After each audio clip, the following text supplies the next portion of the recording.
My name is Ed Bergin, Edward J. Bergin. My rank, retired out of the reserves as 06 Navy captain.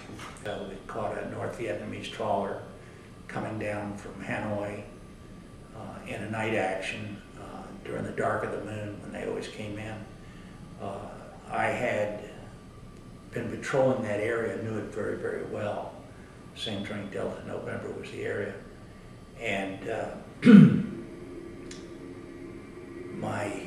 one of my counterparts, a guy named Killer Lou Vallone, Killer had seen a demolition of part of a reef by Viet Cong sappers. He killed 3 of them. And we dove and found some of the dynamite and stuff that they had with them. And we both believed that if a trawler came, it was going to try and go in where this reef was and try and make it to the Santracook or the Santracook River. And so I looked up the dark of the moon when it was going to be, and I volunteered for the area because I knew it so well, and I figured that my crew was the best of all crews. We'd been practicing firing the mortar while we were running at high speed, and they were very accurate with it. And we were armed with twin 50 calibers on top, 50 on the back, with an 81 millimeter mortar. We broke out Willie Peter, we broke out HE, and we broke out elimination rounds. And we took all the gun stations and put extra ammunition. I also carried 230 caliber Browning machine guns that were continuous length with 1,000 rounds each. So we had a lot of firepower. That night I had a Vietnamese jump force lieutenant, JG, by the name of Heidegger, who I've never been able to find him either. He was on board with one of his Vietnamese counterparts who was named Nguyen Van Font. We call him the Fox, and he would interpret for us. And he ran a good cigarette trade, I think. He was always getting us to get cartons of cigarettes for him. We got into it with the trawler, and well, what happened was, I didn't know about it. They had put a task force out there of a minesweeper, a destroyer escort, and a fast patrol craft.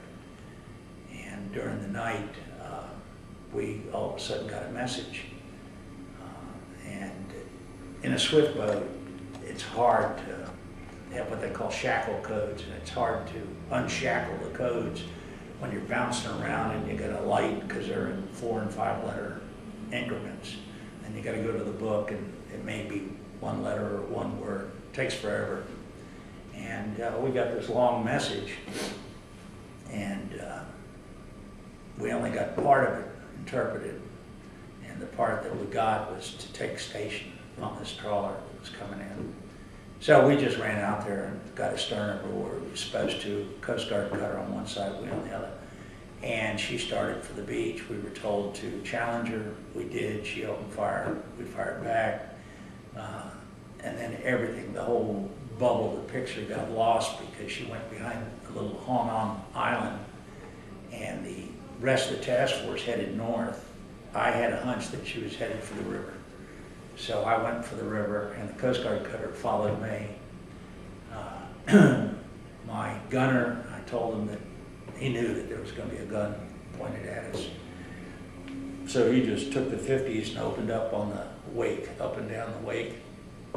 And the tail gunner on there got zapped, so now we had a place we could sort of hide a little bit. We came out around her, ran down the side, the bosun mate fired around and missed.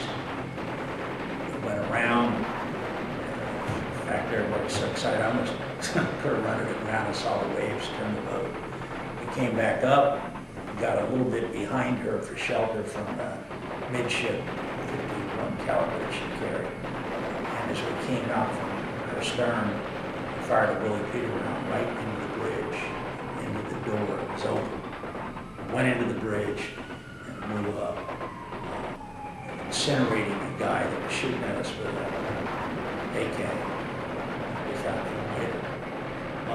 she went out of control and ran aground, and I thought I was going to have to board her, which I was very hesitant about because I knew she would probably be rigged to blow up. Most of them, if they rather than be captured, they'd blow them up.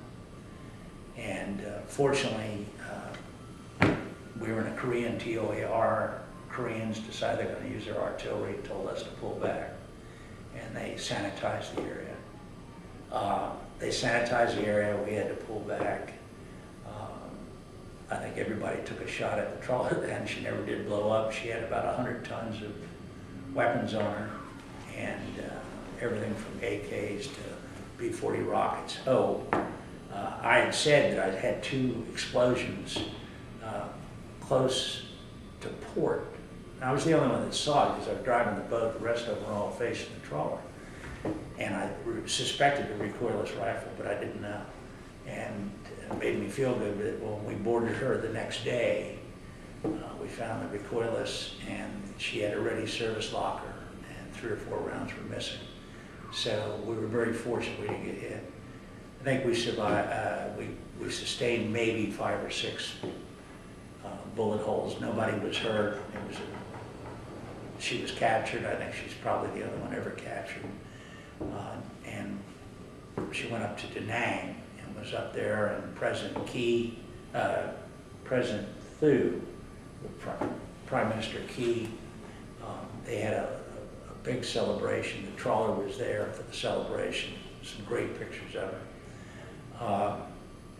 He personally decorated my crew, myself, with the Vietnamese Cross of Gallantry, and had an opportunity to talk to him and his wife and President Thieu. There was the story is written up in the Stars and Stripes with some pictures and all, but the story's not very accurate.